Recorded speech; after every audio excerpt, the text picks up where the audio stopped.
एक महिला थी, उसने अजगर को पाला हुआ था। अजगर को बचपन से उसने पाला हुआ था, छोटा सा था और ला करके उसने अब घर में पाल लिया और धीमे धीमे वो बड़ा होता जा रहा था। तो खाना पीना देना और वो अजगर हमेशा उसी के साथ सोया करता था जो है। धीमे धीमे जब लाया गया था उस समय अजगर बहुत छोटा था, करीब 1 फुट का रहा होगा जो है। धीमे धीमे अजगर बड़ा होता जा रहा है और कुछ समय निकलने के बाद में जब अजगर काफी बड़ा हो गया, 6-7 फुट का हो गया, तो अजगर का जो है कुछ दिन के लिए उसने खाना पीना छोड़ दिया और वो महिला जो है कुछ परेशान हो जाती है और सोचती है कि आखिर ये अजगर कुछ दिन से खाना क्यों नहीं खा रहा है। तो उसको लेकर के एक वेटनरी डॉक्टर के पास जाती है और वेटनरी डॉक्टर से पूछती है कि ये जो है मैंने पाला हुआ है और मेरा पेट है, ये कुछ दिन से खाना नहीं खा रहा है, ये बीमार है, थोड़ा सा इसको चेक करके देख लीजिए कि इसको क्या हुआ है। डॉक्टर उनको देखते हैं और देखने के बाद उनसे पूछते हैं, कुछ सवाल उनसे पूछते हैं कि क्या ये अजगर आपके पास कितने दिनों से है। उनके कहते बचपन बचपन से। उस समय कितना बड़ा था तो बता दी, छोटा सा था। लेकिन धीमे धीमे वो अजगर बड़ा होता जा रहा। उन्होंने कहा कि ये अजगर जो है अब काफी बड़ा हो चुका है और अजगर की एक आदत होती है कि जब उसे कोई बड़ा खाना खाना होता है तो 2-4 दिन के लिए वो भूखा रहता है और कुछ खाना अपना त्याग देता है कि जब उसको बड़ा निवाला निकलना होता है उसके लिए अपने पेट के अंदर से जगह बनानी होती है।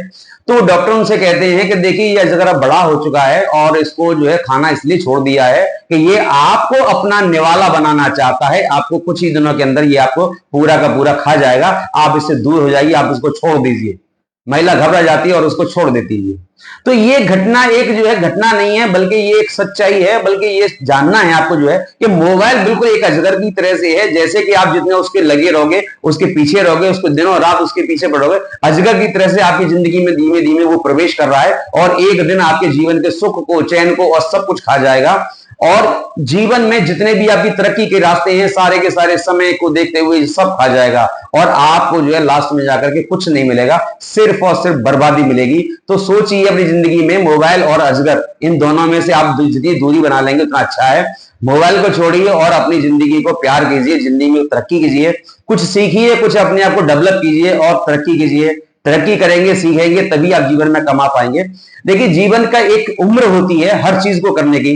जो बच्चे की उम्र है ना, 15 से 25 साल की जो उम्र होती है, 15 से 25 साल के अंदर बच्चा जो भी कर रहा होता है वो जीवन भर उसी के दम पर ही खाता है और कमाता है। इस उम्र में उसने कुछ सीखा नहीं और सीखा नहीं तो आगे चलकर वो कुछ कमा भी नहीं पाएगा। यहां जो भी सीखेगा, पहली बात जो कुछ भी करना सीखा, आगे जीवन भर केवल उसी के दम पर ही कमाएगा।